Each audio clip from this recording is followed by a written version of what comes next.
5 common लेकिन बहुत crazy mistakes जो सीए स्टूडेंट्स कर रहे हैं, जिसकी वजह से उनके एग्जामिनेशन के रिजल्ट जो है वो इस तरह से नहीं आ रहे जो वो एक्सपेक्ट करते हैं। एंड इन रीजंस में पढ़ाई ना करना तो एक रीजन है ही नहीं, because that's too obvious. Students जो पढ़ाई कर भी रहे हैं उन लोग भी चैलेंज फेस कर रहे हैं, उनको भी परेशानी हो रही है अपने एग्जामिनेशन क्लियर करने में। एंड मैं जो ये 5 पॉइंट क्यूरेट करके लाया हूं, this is based on my conversations with CA students, the comments that they share कि वो लोग क्यों क्लियर नहीं कर पाए, जो रूट कॉजेस वो लोग शेयर करते हैं कभी अगर मैं उनसे बात करता हूं तो। एंड ये फ्यूचर में जो एग्जामिनेशन लिखने वाले हैं आप लोगों के लिए बहुत काम आएगा, क्योंकि शायद नोइंगली या अननोइंगली आप ये गलतियां कर रहे होंगे। And if you are doing that you need to stop right now. गलतियां भी बताऊंगा, उसके सोल्यूशन भी बताऊंगा, तो definitely watch this video till the end and subscribe to my channel ऐसे ही छोटे गाइडेंस वीडियोस के लिए, ताकि आपको टाइम टू टाइम पता चलता रहे कि आपको एक प्रॉपर पाथवे, एक प्रॉपर गाइडेंस मिल रही है।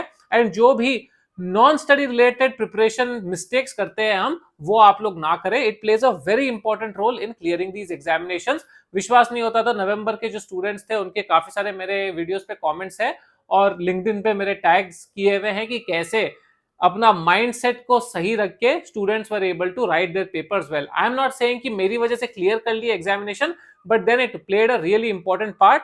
ये जो थॉट प्रोसेस है जो आपको जब आप कोचिंग लेते हो तब उतना कोई सिखाता नहीं explicitly, that's why it's very important to understand such things. First चीज है overcomplicating and overthinking. हर एक स्टूडेंट, या फिर मैं बोल दूं 999 out of 1000 students overthinking करेंगे at some point of time. And this overthinking can be in different aspects. 3 महीने बचे हैं, मेरा हो जाएगा क्या, मैं क्या क्लियर कर लूंगा, मेरे से ज्यादा और कोई पढ़ लिया है उसको तो अच्छा मार्क्स आ जाएंगे, वो आगे निकल जाएगा, मैं नहीं निकल पाऊंगा, उसकी तो जॉब लग जाएगी, उसकी शादी हो जाएगी, मैं अटक जाऊंगा, या फिर क्या मेरे से ये हो पाएगा, जो मैं पढ़ रहा हूं वो नहीं आया तो क्या होगा, पेपर डिफिकल्ट आ गया तो क्या होगा, अगर पैटर्न नया आ गया तो क्या होगा। अभी क्या होगा वो तो आपके कंट्रोल में है ही नहीं, आपके कंट्रोल में है कि पढ़ाई करते रहो। And over thinking, thought process आप कॉम्प्लिकेट जब कर देते हो अपना, तब आप लोग बहुत एक एक मेंटल ब्लॉक तो क्रिएट करते ही हो, टाइम वेस्ट होता है वो अलग। एंड ये मेंटल ब्लॉक आपको कॉन्फिडेंस नहीं देता। कल ही मैं किसी स्टूडेंट से बात कर रहा था, वो स्टूडेंट बोल रही है कि मुझे सर सब कुछ आता था लेकिन एग्जामिनेशन में जाकर मैं फ्रीज हो गई, क्योंकि शायद मैंने कहीं ना कहीं प्रैक्टिस नहीं की थी, शायद कहीं ना कहीं वो डर बैठ गया था मेरे मन में। क्यों बैठा डर? ओवर थिंकिंग की वजह से बैठा। ओवर कॉम्प्लिकेट कर देते हैं स्टूडेंट्स काफी सारे, बिकॉज आजकल एटमॉस्फेयर भी ऐसा ही बना दिया जाता है। So many video, so many LinkedIn post कि ओ मेरे साथ तो ऐसा हो गया, मेरे साथ वैसा हो गया, ऐसा करेक्ट था लेकिन इंस्टीट्यूट ने रॉन्ग कर दिया, इतने महीने में तो पढ़ाई पॉसिबल ही नहीं है, इतनी बार रिवीजन तो आपको करना ही पड़ेगा, so on and so fourth, and just confuse the students. तो वो कंफ्यूजन में बच्चे ओवर थिंकिंग करने लग जाते हैं। You have to focus clearly, मेरी ये स्ट्रैटेजी है, मुझे इतना पढ़ाई करना है, 3 महीने है मेरे पास, 2 महीने है मेरे पास, 1 महीना है मेरे पास, this should be my milestone, this should be my target, that's it, and follow it, that's the end of it.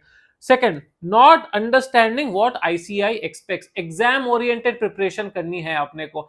आप जब आप क्लासेस करते हो तब आप technical knowledge, conceptual knowledge grasp कर रहे हो, उसके बाद जब आप सेल्फ स्टडी करने लगते हो आपको एग्जाम ओरिएंटेड प्रिपरेशन भी करना रहेगा। एंड एग्जाम में आपको अच्छा लैंग्वेज नहीं लिखकर आना है, आपको करेक्ट आंसर नहीं देके आना है, सिर्फ आपको पूरा प्रोसेस समझा के आना है, पूरा प्रोसीजर समझा के आना है। जब आप सम्स कर रहे हो एग्जामिनेशन में, जब आप सम लिखते हो, वर्किंग नोट्स लिखना इज एक्सट्रीमली क्रूशियल।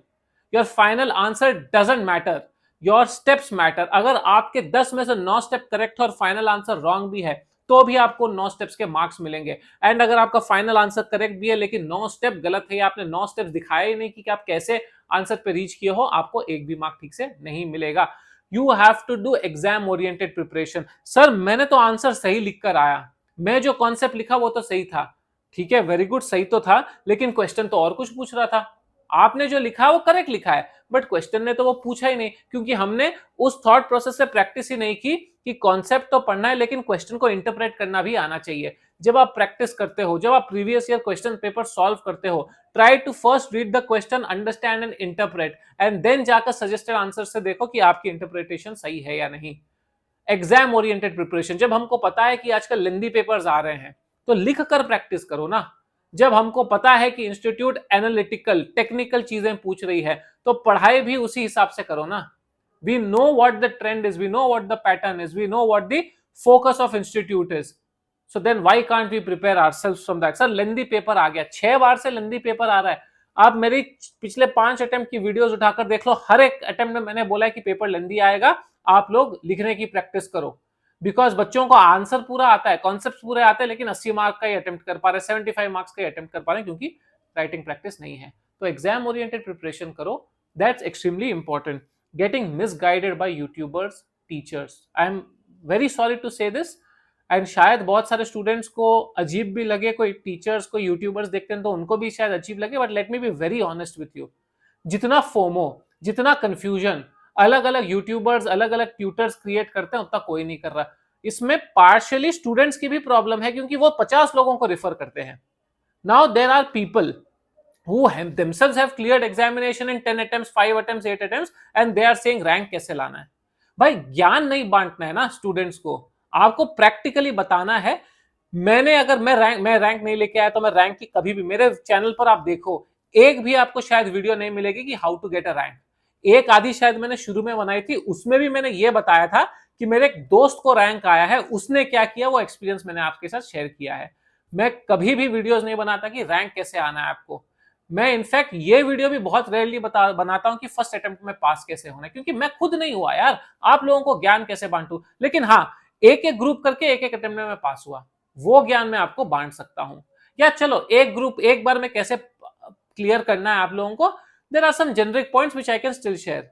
बट जो खुद 5 बार 6 बार 8 बार फेल होकर वो मोटिवेट कर रहा है लोगों को, I am not telling anybody specific, so नीचे कमेंट मत करना कि oh you are targeting this person. मैं किसी के वीडियोस देखता भी नहीं, rarely I just see the titles and I just see students telling me कि सर मैं तो इसका फॉलो करता हूं, ये खुद 5 बार में क्लियर किया, 6 बार क्लियर किया है, और वो बोल रहा है कि फर्स्ट टाइम में ऐसा स्ट्रेटेजी लगाना है। तो भाई आप ही क्यों नहीं लगा लिया strategy? You can share your mistakes कि मैंने क्या मिस्टेक्स की कि 5 अटेम्प्ट लग गए मुझे, but then don't try to give things which are not doable only. फिर स्टूडेंट्स को लगता है यार मुझे तो 6 बार रिविजन करना चाहिए, अब 6 बार तो रिवीजन होगा नहीं 3 महीने में। बस स्टूडेंट्स डर गए कि 6 बार तो सर रिवीजन नहीं होगा, वो बोल रहा 6 बार रिवीजन नहीं होगा तो हम फेल हो जाएंगे। अरे किसने कहा? सर वो बोल रहा है 4 बार मॉक टेस्ट देना पड़ेगा, देखो वो कहीं मॉक टेस्ट बेच तो नहीं रहा है। I don't have a problem if people are selling their products, but don't create fear in the minds of students. मेरे को कॉल करते हैं बच्चे और पूछते हैं कि सर क्या मॉक टेस्ट 3 नहीं देंगे तो फेल हो जाएंगे ना सर, फिर कैसे होगा? सर रिवीजन 4 बार नहीं करेंगे तो फेल हो जाएंगे ना sir, I am very much scared. क्या? That's not true, it's not true. Individual, आपका इंडिविजुअल थॉट प्रोसेस मैटर करता है, इंडिविजुअल स्टडी कैपेबिलिटी मैटर करती है। चाहे फिर वो 4 बार रिवाइज करो, 1 बार रिवाइज करो या 20 बार रिवाइज करो, आपके ऊपर है क्या करना है। वॉच लिमिटेड यूट्यूबर्स, लिमिटेड ज्ञानी, एंड आई एम ऑल्सो ज्ञानी, I am telling you very clearly, मैं मुंह पे बोल रहा हूं, मैं भी ज्ञान ही बांट रहा हूं। अगर आपको मेरा ज्ञान नहीं पसंद आ रहा है, यू शुडंट वॉच इट। अगर आप 50 लोगों को रेफर कर रहे हो, कट इट डाउन टू 1 और 2 people, you will see the difference. एक तो आपका टाइम बचेगा, ये 10-10 मिनट 8-8 मिनट के वीडियोस आप कम करोगे देखना। इतना ऑनेस्ट कोई नहीं बोलेगा आप लोगों को, क्योंकि सबको व्यूज चाहिए, सबको सब्सक्राइबर्स चाहिए, मुझे भी चाहिए, but then for me priority is students. तो आप लिमिटेड लोगों को देखो जो पसंद आ रहे हैं, जो समझ में आ रहे हैं, और उनकी स्ट्रेटेजी फॉलो करो। As simple as that. Don't get into this कि 10 टीचर 10 चीज बोल रहे हैं, वो ये बोल रहा है तो सही ही होगा, not necessary. Individual planning is important. Next point है too many things at once, multiple confusion. ये मटेरियल से भी पढ़ाई कर लेते हैं, ये टीचर के लेक्चर्स भी देख लेते हैं, ये दोस्त का बुक भी ले लेते हैं, खुद रनिंग नोट्स भी बना लेते हैं, और 4 मटेरियल आ गए उसको भी पढ़ाई कर लेते हैं। भाई साहब ये यूपीएससी का एग्जाम नहीं है कि ज्ञान आने दो, हर सोर्स से आना चाहिए। आपकी इंस्टीट्यूट की बुक है, उसके अलावा अगर आप किसी टीचर से क्लासेस ले रहे हो तो वो वाली बुक है, बस दैट्स इट। या कोई आपने एक बुक देख ली कि हाँ मार्केट में ये बुक सबसे बेस्ट है, मैं वही रिफर करूंगा, बस वही रेफर करोगे आप। इस दोस्त ने बोल दिया ये मटेरियल देख ले, वो दोस्त ने बोल दिया वो मटेरियल देख ले, नहीं, एक मटेरियल, एक इंस्टीट्यूट की, एक बाहर की। एंड हाँ, क्वेश्चंस ये सब आप कहीं से भी सॉल्व कर सकते हो, जो अलग अलग क्वेश्चंस है, आरटीपीज एमटीपीज, ये तो सॉल्व करना ही है। क्वेश्चन सॉल्व करना है, क्वेश्चंस रेफर करना है, वो आप कहीं से भी कर लो। बट जब आप कॉन्सेप्ट पढ़ते हो, वो एक बुक से पढ़ो, इंस्टीट्यूट की बुक एंड एक आपकी टीचर की book, that's about it. 50 book मत भर लो, waste of money, waste of time, creates anxiety and gets you nothing. Last point और बहुत इंपॉर्टेंट पॉइंट है, not understanding your own strengths. समझो, आपको थियरी अगर सही लगता है, थियरी में अगर आपको मार्क्स ज्यादा आने वाले हैं, तो कोशिश करो कि थियरी में मैं 60 मार्क लेकर आऊंगा। हर थियरी पेपर में मेरे को 60 प्लस टारगेट करना है, 40 प्लस नहीं, 45 प्लस नहीं, 50 प्लस नहीं, 60 प्लस, ताकि वो ऑफसेट करे मेरे वीकर सब्जेक्ट्स को। एज सिंपल एज दैट ना। Just think from an examination point of view कि at the end of the day आपको तीन तीन सब्जेक्ट, 6 सब्जेक्ट में आपको 50 मार्क करके 300 लेकर आने हैं। करेक्ट है? अब आप वो 300 कैसे जोड़ तोड़ के लाते हो, किसमें ज्यादा टाइम देते हो? जो वीक सब्जेक्ट्स है उनको पहले पढ़ाई करो, उनको पहले समझने की कोशिश करो, ताकि आप लोगों को टाइम मिले रिवाइज करने के लिए। Don't delay the weaker subject just because you are scared. Have a proper thought process कि मैं वो 300 का मार्क टच कैसे करूंगा, what is my strategy. Subject wise मैं किसमें ज्यादा फोकस करूंगा, किसमें कम फोकस करूंगा। कम फोकस करने की तो क्या गुंजाइश ही नहीं होती, लेकिन किसमें ज्यादा फोकस करूंगा, किसमें बहुत ज्यादा फोकस करूंगा। ये कोई सब्जेक्ट है जिसमें अगर मैं 10% और एफर्ट दूं तो मुझे 60 का 65 या 50 का 60 आ सकता है। दो ना वो 10% एफर्ट। दूसरे में आपको पता है कि कितना भी एफर्ट कर लूं 45 का 48 ही आएगा मेरे को, तो उसमें 45 लाने की कोशिश करो। I am giving an example कि कैसे आप अपनी स्ट्रैटेजी ठीक करते हो और कैसे अपने आप को आप प्लेस करते हो बराबर स्ट्रैटेजाइज करने के लिए। No problem if you get 40 in a subject, as long as you are getting 60 in the other, you have to get 300 at the end of the day. ये समझना, ओवर कॉम्प्लिकेट नहीं करना, सिंपल रखना, focus करना examinations पे, कम लोगों की सुनो, जो आपको सही लग रहा है वो करो, क्लियर हो जाओगे। As simple as that. सच्ची वीडियो है, पसंद आई हो तो लाइक शेयर सब्सक्राइब करना, और भी ऐसे ही वीडियोस आती रहेगी, कमेंट करके बताना। मेरा एक टेलीग्राम ग्रुप भी है, वहां पर स्टूडेंट सिर्फ पढ़ाई रिलेटेड डिस्कशंस करते हैं, तो अगर आपको इंटरेस्ट हो तो आप भी वहां पर ज्वाइन कर सकते हो, लिंक मैं नीचे छोड़ दूंगा।